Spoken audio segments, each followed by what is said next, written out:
दोस्तों नमस्कार, स्वागत है आप सभी का हमारे YouTube चैनल टारगेट विद श्रेष्ठ में। दोस्तों आज 29 नवंबर 2025 की सारी महत्वपूर्ण अपडेट्स इस वीडियो के माध्यम से कवर करेंगे, तो बने रहिएगा वीडियो के अंत तक। इससे पहले अगर आप चैनल पर नए हैं या चैनल पर पहली बार आए हैं तो चैनल को सब्सक्राइब करके बेल आइकन ऑन कर दीजिए, ताकि मेरे द्वारा लाई जाने वाली हर वीडियोज़ आप तक आसानी से पहुँच सके। दोस्तों इस चैनल के माध्यम से आप लोगों को डेली मॉर्निंग में अपडेट प्रोवाइड कराई जाती है। साथ ही विद्यार्थियों के लिए गवर्नमेंट एग्जाम से संबंधित जितनी भी लेटेस्ट वैकेंसी आती हैं या एग्ज़ाम रिजल्ट आते हैं, वो सभी आप लोगों को इस चैनल के माध्यम से प्रोवाइड कराए जाते हैं। इसलिए कहता हूं कि जो लोग चैनल पर नए हैं या चैनल पर पहली बार आए हैं, वो लोग चैनल को ज़रूर सब्सक्राइब कर लीजिए। यह चैनल रोजगार संबंधी सारी अपडेट, महत्वपूर्ण अपडेट आप लोगों को तुरंत प्रोवाइड कराता है। दोस्तों आज की इस वीडियो में सारी अपडेट कवर करने वाले हैं, तो इन सारी अपडेट्स पर एक एक करके बात करेंगे। आप लोग जो है वीडियो को अंत तक देखिएगा। तो चलिए अब वीडियो को स्टार्ट करते हैं। दोस्तों सबसे पहली अपडेट हमारी जो है वो शिक्षा सेवा चयन आयोग को लेकर के है। यहाँ बताया गया है कि ई अध्याचन का पोर्टल का डेमो जो है वो तैयार हो चुका है। यहाँ बताया गया है कि एडेड माध्यमिक विद्यालयों, एडेड महाविद्यालयों सहित कई श्रेणी के शिक्षण संस्थानों में शिक्षक भर्ती के लिए एनआईसी ने उत्तर प्रदेश शिक्षा सेवा चयन आयोग के ई अध्याचन पोर्टल का डेमो तैयार कर लिया है। इसे परीक्षण के लिए अभी शिक्षा आयोग एवं माध्यमिक शिक्षा विभाग को उपलब्ध कराया गया है। आयोग में कर्मचारियों के साथ मिलकर शिक्षा निदेशालय के कर्मचारी परीक्षण कर देख रहे हैं कि ई अध्याचन भेजने एवं प्राप्त करने में क्या क्या कठिनाई आ रही है। इन कठिनाइयों का समाधान कर पोर्टल को अंतिम रूप देने की प्रक्रिया तेजी से पूरी किए जाने की उम्मीद है। शिक्षा आयोग में वर्तमान में पूर्णकालिक अध्यक्ष नहीं है, लेकिन अध्यक्ष नियुक्त होने तक आयोग ई अध्याचन पोर्टल तैयार कराने में जुटा है, जिससे कि अध्यक्ष के आने पर नई शिक्षक भर्तियों का निर्णय लेने में देरी ना हो। माध्यमिक के साथ ही उच्च शिक्षा के ई अध्याचन का प्रारूप आयोग की बैठक में पूर्व में ही फाइनल हो चुका है, लेकिन पोर्टल का परीक्षण अभी माध्यमिक शिक्षा विभाग कर रहा है। निदेशालय की टीम आयोग में जाकर तकनीकी स्टाफ के साथ एक दौर कर परीक्षण कर चुकी है। शनिवार को फिर टेक्निकल टीम के साथ बैठकर पोर्टल पर अध्याचन भेजने को लेकर फिर परीक्षण किए जाने की तैयारी है। परीक्षण के दौरान प्राप्त दिक्कतों में एनआईसी को अवगत कराया जाएगा, कि जिससे कि कमियों को दूर पर कर ई अध्याचन पोर्टल को अंतिम रूप दिया जा सके। इसके बाद उच्च शिक्षा के प्रारूप के क्रम में भी परीक्षण किया जाएगा। तो आप लोग देखिए, जो टीजीटी, पीजीटी और असिस्टेंट प्रोफेसर के 23,000 पदों पर विज्ञापन आना है, तो आप लोगों को यह विज्ञापन शीघ्र ही देखने को मिलेगा। लेकिन अब यह विज्ञापन 2026 में ही आप लोगों को देखने को मिलेगा। फिलहाल ई अध्याचन का पोर्टल जो है वो उसका डेमो जो है तैयार हो चुका है, उसको अंतिम रूप दिया जा रहा है। चलिए बढ़ते हैं अपनी अगली अपडेट की तरफ। दोस्तों हमारी अगली अपडेट जो है वो पटना से लेकर के है। इसमें बताया गया है कि सहकारिता विभाग में 1089 पदों पर होगी भर्ती। मंत्री ने रिक्तियां भरने का दिया निर्देश। बीपीएससी को 537 पदों की अधियाचना भेजी। यहाँ बताया गया है कि सहकारिता विभाग में कुल 1089 पदों पर भर्ती होगी। इसकी अधियाचना संबंधी आयोग को भेज दी गई है। सहकारिता मंत्री डॉक्टर प्रमोद कुमार ने इन रिक्तियों को शीघ्र भरने का निर्देश दिया है। मंत्री ने शुक्रवार को रिक्तियों की समीक्षा की। इस दौरान बताया गया कि 1089 पदों की अधियाचना संबंधी आयोगों को भेजी गई है। बीपीएससी को 31 सहायक निबंधक, 4 जिला अंकेक्षक पदाधिकारी अर्थात कुल 35 पद और सहकारिता प्रसार पदाधिकारी के 502 पदों की अधियाचना भेज दी गई है। अंकेक्षक के 198 पदों, आशु लिपिक के 7 पदों, निम्न वर्गीय लिपिक के 257 पदों एवं कार्यालय परिचाली के 90 पदों की अधियाचना बिहार एसएससी को भेजी गई है। मंत्री ने कहा कि युवाओं को रोजगार प्रदान करना सरकार की प्राथमिकता है, तो शीघ्र ही आप लोगों को जो है इन पदों पर विज्ञापन देखने को मिलेगा। चलिए अब बढ़ते हैं अपनी अगली अपडेट की तरफ। दोस्तों हमारी अगली अपडेट जो है वो नवोदय विद्यालय को लेकर के है। इसमें बताया गया है कि 13 दिसंबर को होने वाली कक्षा 5 की परीक्षा अब 16 दिसंबर को होगी। तो आप लोग देख लीजिए, 13 दिसंबर की परीक्षा को पोस्टपोन करके अब 16 दिसंबर को कराने की तैयारी की गई है। यहाँ पर बताया भी गया है कि नवोदय विद्यालय की प्रवेश परीक्षा देने वाले छात्रों को बेसिक शिक्षा विभाग ने बड़ी राहत की दी है। विभाग ने छात्रों की दिक्कत को देखते हुए 10 दिसंबर से शुरू हो रही परिषदीय विद्यालयों की परीक्षा का कार्यक्रम संशोधित कर दिया है। बेसिक शिक्षा निदेशक प्रताप सिंह बघेल ने बताया कि 13 दिसंबर को आयोजित होने वाली कक्षा 5 की परीक्षा अब 16 दिसंबर को होगी। गौरतलब है कि 13 दिसंबर को ही नवोदय विद्यालय की प्रवेश परीक्षा होनी थी। उन्होंने बताया कि अन्य परीक्षा पूर्व निर्धारित समय पर होगी। तो आप लोग देख लीजिए, नवोदय विद्यालय में कक्षा 5 की जो परीक्षा जो है अब वो 16 दिसंबर को होगी। चलिए बढ़ते हैं अपनी अगली अपडेट की तरफ।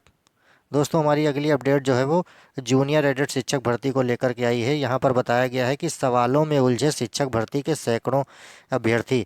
आवेदन में शासकीय सेवा की स्थिति क्या है, क्या बताएं, बना है भ्रम। तो यहाँ बताया गया है कि अशासकीय सहायता प्राप्त जूनियर हाई स्कूलों की सहायक अध्यापक के 1262 और प्रधानाध्यापक के 253 कुल 1515 पदों पर भर्ती के लिए ऑनलाइन आवेदन करने वाले अभ्यर्थी तरह तरह के सवालों में उलझे हैं। इस भर्ती की लिखित परीक्षा के लिए ऑनलाइन आवेदन 2021 में लिए गए थे और अब 4 साल बाद चयन के लिए आवेदन मांगे गए हैं। सफल अभ्यर्थियों को 14 दिसंबर तक आवेदन करना है। 4 साल के दौरान सैकड़ों अभ्यर्थियों की दूसरे विभाग या राज्य में नौकरी लग गई है। ऐसे में उन्हें समझ नहीं आ रहा कि शासकीय सेवा की 2021 से पहले या वर्तमान स्थिति बतानी है।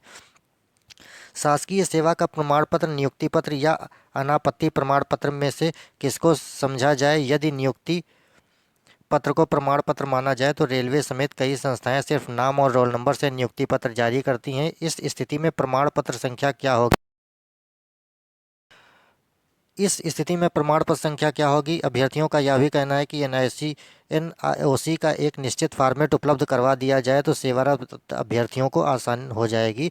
इसके अलावा फ़ोटो वर्तमान का होना चाहिए या 2021 में आवेदन के समय वाला वैवाहिक स्थिति परिवर्तित होने की स्थिति में क्या भरें?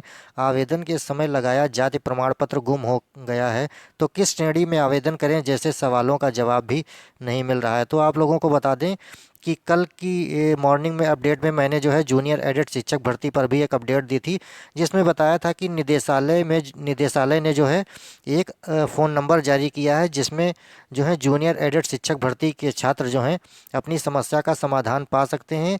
जो लोग ऑनलाइन आवेदन कर रहे हैं उन्हें अगर इसमें कोई दिक्कत का सामना करना पड़ रहा है तो इसीलिए निदेशालय ने वो फ़ोन नंबर जारी किया है, ताकि आप लोग अपनी समस्या को उस पर बताकर अपनी समस्या का समाधान पा सकें। अगर आप लोग चाहते हैं कि वो नंबर आप लोगों को मिल जाए तो कल की मॉर्निंग की वीडियो में मैंने आप लोगों को बताया था, उसमें जूनियर एडेड शिक्षक भर्ती से लेकर अपडेट भी बताई थी। उसी में आप लोगों को निदेशालय का नंबर मिल जाएगा। या अगर आप लोग कमेंट करेंगे तो मैं इस वीडियो के डिस्क्रिप्शन बॉक्स में उस निदेशालय का नंबर डाल दूंगा, लेकिन इसके लिए आप लोगों को कमेंट करना होगा। तो आप लोग कमेंट करके बताइएगा अगर आप लोगों को निदेशालय का नंबर चाहिए, जिससे आप लोगों को समस्या का समाधान तुरंत हो जाएगा। चलिए अब बढ़ते हैं अपनी अगली अपडेट की तरफ। दोस्तों, हमारी अगली अपडेट जो है वो ऑपरेटर सहायक रहते किया डीएलएड प्रमाण पत्र निरस्त। तो ये डीएलएड के लिए अपडेट आई है। इसमें बताया गया है कि अगर आपने नौकरी में रहते अगर डीएलएड किया है तो उन उन लोगों का डीएलएड जो है प्रमाण पत्र निरस्त हो जाएगा। आप लोगों को बता दें कि डीएलएड जो है एक रेगुलर कोर्स है। अगर आप लोग सरकारी नौकरी में रहते हुए डीएलएड कर रहे हैं तो अब जो है आप लोगों का प्रमाण पत्र निरस्त हो जाएगा। इसे लेकर यहाँ पर एक सूचना भी आई है। यहाँ बताया गया है कि बेसिक शिक्षा अधिकारी कार्यालय मुजफ्फरनगर में जिला समन्वयक के पद पर कार्यरत रहते हुए अंकुर कुमार ने डीएलएड का प्रशिक्षण प्राप्त किया है। इस अनियमितता की शिकायत होने पर परीक्षा नियामक प्राधिकारी कार्यालय ने मेरठ के निजी बीटीसी कॉलेज से अंकुर कुमार को जारी डीएलएड बैच 2018 का प्रमाण पत्र निरस्त कर दिया है। ये देख लीजिए, यहाँ एक अपडेट ये यहाँ पर भी आई है, देख लीजिए 2 नंबर केस में। इसमें बताया गया है कि कार्यालय मुख्य चिकित्सा अधिकारी मिर्जापुर में कंप्यूटर ऑपरेटर के पद पर कार्यरत रहते हुए सुप्रिया मिश्रा ने बीटीसी का प्रशिक्षण प्राप्त कर लिया। इसकी शिकायत पुष्ट होने पर चंदौली के निजी बीटीसी कॉलेज से जारी बीटीसी बैच 2015 का प्रमाण पत्र निरस्त कर दिया है। वहीं एक अपडेट यहाँ पर भी आई है, देख लीजिए 3 नंबर में कौशाम्बी के ग्राम समरहटा में पंचायत सहायक के पद पर कार्यरत रहते हुए नूतन शुक्ला ने डीएलएड का प्रशिक्षण प्राप्त कर लिया। शिकायत मिलने पर और उसकी पुष्टि होने पर नूतन को जिला शिक्षा एवं प्रशिक्षण संस्थान डायट कौशाम्बी से जारी डीएलएड बैच 2022 का प्रमाण पत्र निरस्त कर दिया गया है। तो आप लोग देख लीजिए, ये लोग अपनी नौकरी में बने रहते हुए भी डीएलएड का कोर्स कर रहे थे, इसलिए इनका जो है प्रमाण पत्र निरस्त कर दिया गया है। अगर आप लोगों को जानने वाले में ऐसा कोई हो जो नौकरी कर रहा हो और नौकरी के साथ साथ डीएलएड का कोर्स कर रहा हो तो आप लोग उनको बता दीजिएगा, उनका डीएलएड करना बेकार है, उनका प्रमाण पत्र निरस्त ही हो जाएगा। यहाँ पर देख लीजिए एक अब यहाँ पर बताया गया है कि परीक्षा नियामक प्राधिकारी कार्यालय के सचिव अनिल भूषण चतुर्वेदी ने नौकरी या पढ़ाई के साथ एक ही समय में बीटीसी या डीएलएड प्रशिक्षण करने वाले अभ्यर्थियों के प्रमाण पत्र निरस्त करने की पुष्टि की है। तो आप लोग देख लीजिए, फिलहाल ऐसी गलतियां आप लोग ना कीजिए। अगर आप लोग सरकारी नौकरी कर रहे हैं या कहीं आप लोगों की नौकरी लग गई है तो आप लोग जो है अब डीएलएड बिल्कुल भी मत कीजिए। हाँ, जो है आप लोग इग्नू वगैरह से बीएड वगैरह कर सकते हैं, दूरस्थ शिक्षा से जो किया जाता है तो आप लोग जो है बीएड वगैरह कर सकते हैं, लेकिन डीएलएड में ऐसा कोई प्रावधान नहीं है। डीएलएड रेगुलर कोर्स है तो आप लोग जो है इसे रेगुलर ही करेंगे, वो भी अगर आप लोग किसी नौकरी में नहीं है तो, अगर नौकरी में रहते आप लोग डीएलएड कर रहे हैं तो आप लोगों का प्रमाण पत्र निरस्त ही हो जाएगा, कोई काम का नहीं रहेगा। चलिए बढ़ते हैं अपनी अगली अपडेट की तरफ। दोस्तों हमारी अगली अपडेट जो है स्टेनोग्राफर भर्ती को लेकर के है। इसमें बताया गया है कि स्टेनोग्राफर भर्ती 2025 स्किल टेस्ट के लिए 31,080 अभ्यर्थी सफल हुए हैं। यहाँ बताया गया है कि कर्मचारी चयन आयोग ने स्टेनोग्राफर भर्ती 2025 के कंप्यूटर आधारित परीक्षा का परिणाम शुक्रवार को घोषित कर दिया है।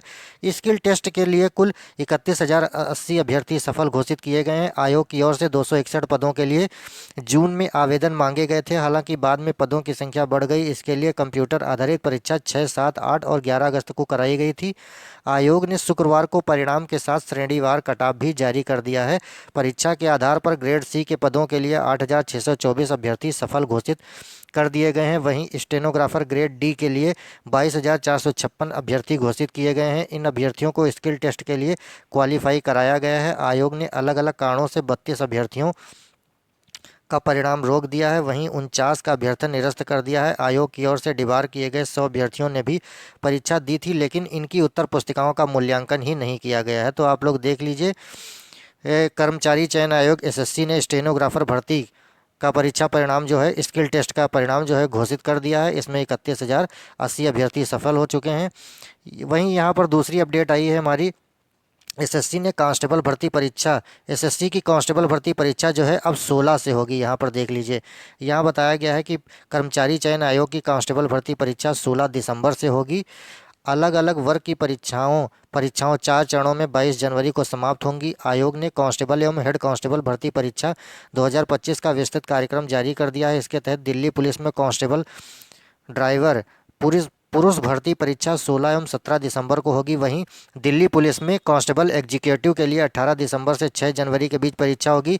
दिल्ली पुलिस में हेड कांस्टेबल मंत्रालय की भर्ती परीक्षा 7 से 12 जनवरी तक होगी। Head constable assistant wireless operator teleprinter operator पद की भर्ती परीक्षा 15 से 22 जनवरी के बीच होगी। तो आप लोग देख लीजिए, एसएससी ने सारा शेड्यूल जारी कर दिया है कि कौन सी भर्ती परीक्षा किस डेट में होगी। ये सारा शेड्यूल यहाँ पर जो है आप लोगों को मिल जाएगा। तो चलिए अब बढ़ते हैं अपनी अगली अपडेट की तरफ। दोस्तों हमारी अगली अपडेट जो है वो झारखंड कर्मचारी चयन आयोग एसएससी से लेकर के है। इसमें बताया गया है कि शारीरिक दक्षता में 1,48,054 अभ्यर्थी सफल हुए हैं। यहाँ बताया गया है कि झारखंड कर्मचारी चयन आयोग ने उत्पाद सिपाही शारीरिक दक्षता परीक्षा का रिजल्ट शुक्रवार को जारी कर दिया है। कुल 1,48,054 अभ्यर्थी सफल घोषित किए गए हैं। लिखित परीक्षा 90 दिनों के अंदर होगी। बायोमेट्रिक समेत अन्य कारणों से 84 अभ्यर्थियों का परिणाम लंबित रखा गया है। आयोग ने स्पष्ट किया है कि पास अभ्यर्थी 12 दिसंबर तक आवेदन कर सकते हैं। सूची में कोई संशोधन का अधिकार आयोग के पास रहेगा। बता दें कि शारीरिक दक्षता परीक्षा पिछले साल 22 अगस्त से 29 अगस्त तक हुई थी। दौड़ कठिन होने से 1 दर्जन से अभ्यर्थियों की मौत हो गई थी। बाद में सरकार ने दौड़ को लेकर नियमों में संशोधन कर दिया था। तो आप लोग देख लीजिए, झारखंड में उत्पाद सिपाही शारीरिक दक्षता का परिणाम जारी कर दिया गया है। वहीं अपनी अगली अपडेट की तरफ बढ़ते हैं। दोस्तों हमारी अगली अपडेट जो है वो ईपीएफओ भर्ती को लेकर के है। यहाँ बताया गया है कि 58 केंद्रों पर होगी ईपीएफओ की भर्ती परीक्षा। यहाँ प्रयागराज से यह खबर आ रही। यहाँ बताया गया संघ लोक सेवा आयोग की कर्मचारी भविष्य निधि संगठन ईपीएफओ ने प्रवर्तन अधिकारी या लेखा अधिकारी ईओ या एओ और सहायक भविष्य निधि आयुक्त एपीएफसी पदों के लिए संयुक्त भर्ती परीक्षा 30 नवंबर को जिले के 58 केंद्रों पर आयोजित की जाएगी। 230 पदों के 156 और एपीएफसी के 74 पद के लिए सुबह 9:30 से 11:30 बजे की पाली में प्रस्तावित परीक्षा के लिए 22,831 अभ्यर्थी पंजीकृत हैं। तो आप लोग देख लीजिए, ईपीएफओ की भर्ती परीक्षा की तारीख जारी कर दी है और ये परीक्षा जो है सुबह मॉर्निंग में आप लोगों की 9:30 बजे से 11:30 बजे के बीच होगी। दोस्तों ये रही हमारी आज की सारी महत्वपूर्ण अपडेट्स जो आज के विभिन्न समाचार पत्रों के माध्यम से आई थी। दोस्तों वीडियो अच्छी लगी हो तो वीडियो को लाइक कीजिएगा, चैनल को सब्सक्राइब कीजिएगा और दोस्तों में शेयर करना बिल्कुल ही मत भूलिएगा, ताकि ज़्यादा से ज़्यादा लोग इससे लाभान्वित हो सके। दोस्तों यह चैनल आप लोगों को रोजगार संबंधी सारी महत्वपूर्ण अपडेट्स, ऑथेंटिक अपडेट्स प्रोवाइड कराता है। तो आप लोग कम से कम इस चैनल को सब्सक्राइब जरूर कर लिया करिए। दोस्तों आज की इस वीडियो में बस इतना ही। मिलते हैं किसी नेक्स्ट वीडियो में।